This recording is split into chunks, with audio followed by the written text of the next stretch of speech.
I'm a little hesitant just based off of like, is this something you can fully dedicate your time to? Obviously, I have a lot going on, and yeah, if we can make this work and you can trust me that you will be my #1 priority. Are you sure? You ain't gonna be treating me like the side chick? No.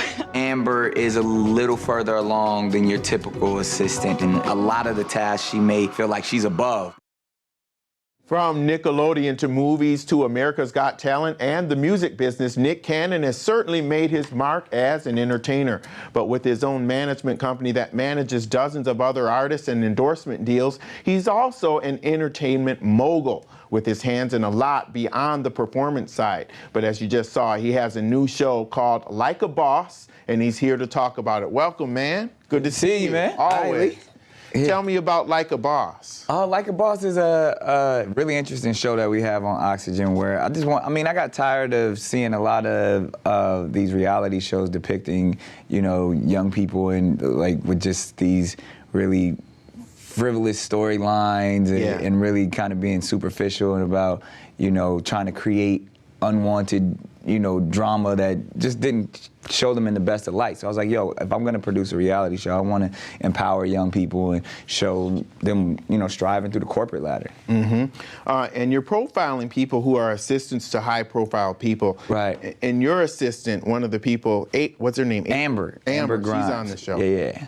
I mean, interestingly enough, and when you follow the storyline with myself and Amber, is she's someone who I've seen throughout the industry and knew to be a go-getter. And, I met her first when I had a deal and had an office at Def Jam Records, and she was actually an assistant to another gentleman on the show, Boo, who he introduced me to, and I was like, I need somebody who knows Atlanta and get it going. I was opening my company in Atlanta, and she was the go-to person to kind of assist me with opening an office down there. So it was like just kind of touching and kind of connecting with people that are already doing things. I mean, just as someone who's been in the game a while, I want to keep my ear to the streets and connect with younger people who are moving and shaking. Exactly. And you've always been in touch with young people. Right. Which is good for your brand. Absolutely. Is this a competition, however, or? No. This isn't a competition show. This is more of a show where it's several bosses and their experiences with their assistants, and some are fairly new, some have been their assistants for a while, and you just kind of watch how we move and just the ups and downs. People always see, like you said, the high-profile person and how they always seem together, but there's a team of people and usually a very strong, executive assistant that is helping keep the machine run. And you're executive producing this, so is that new for you? Have you done that? Nah, I mean, I probably the first television show I executive produced, I was 19. Okay, so what are the challenges with this one? I wouldn't say there are too many challenges, but just it's the typical stuff of, my company, Incredible Entertainment, has taken on a lot of different ventures, but for reality, it's a whole different model sometimes. So you kind of find yourself following. It takes a lot longer, obviously. This show has probably been in development for a little over 2 years, and then when you kind of want to make sure everything still is relevant and the storylines aren't changing, and so those are a few of the challenges that stepping into this field and making sure that it feels really authentic and timely. I hesitate to ask this question because I know you have a lot, but so what else have you been working on? Because you're always doing so much. What are the top 2 or 3 things? I mean, there's several things you're excited about. Yeah, I'm really excited about, obviously, there's a film that I just completed called King of the Dance Hall that I shot in Jamaica that we're in the middle of post right now. So that's interesting. I mean, when it comes to television, more shows, you got another season of Wildin' Out coming. We're actually currently on the Wildin' Out comedy tour that, we're doing a lot of colleges across the country. The next season of Wildin' Out will premiere this summer, as well as the college tour show.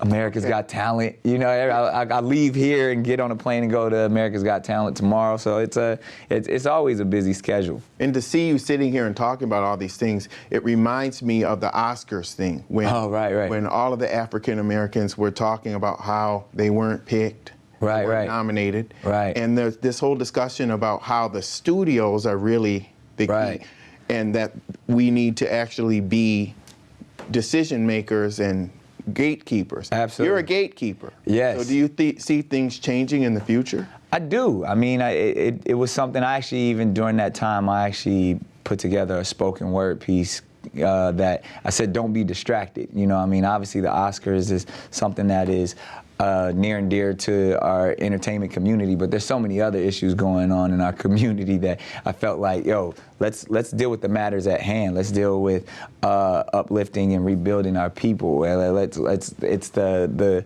reprogramming of a community. So then those type of things, all those accolades, actually will fall into place once we get everything in line. So as a gatekeeper, as someone who produces content and puts things out there, it's like, all right, let's focus on the quality of our entertainment and the opportunities. So when we do have opportunities, we can give others opportunities, and we can sit on these boards and we can discuss these things, and we can present things that we're all proud of that uplift the entire community. Yeah, and I want to clarify one thing that we talked about earlier. Yeah. So you have a new song out. Right. You posted on SoundCloud. Right. And it was about a relationship. A lot of people thought it was about your ex, Mariah Carey, and that was wrong, right? Yeah, you know what I find interesting? I mean, obviously, it's everyone who knows how SoundCloud works and just the internet, you constantly put music up, and it's something that it's a project I've been working on called The Character Symphonic, which kind of was put together when I was doing the film Chirac with Spike Lee,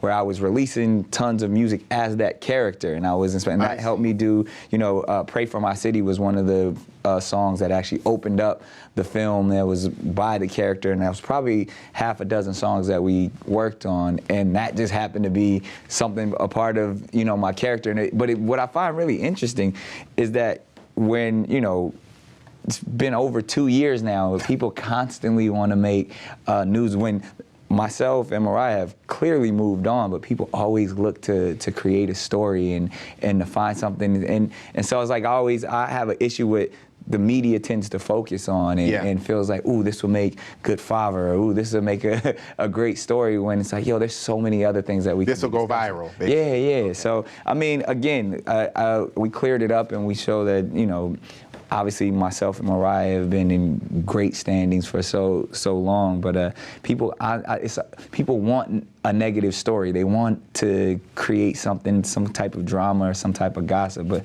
unfortunately there's none here. Well, I guess being in the public, as long as you it's have part of the game. Part of the game. Yeah, absolutely. You handle it well. Thank you, sir. Nick Cannon. Always a pleasure. Good to see you, Good bro. to see you, Lee.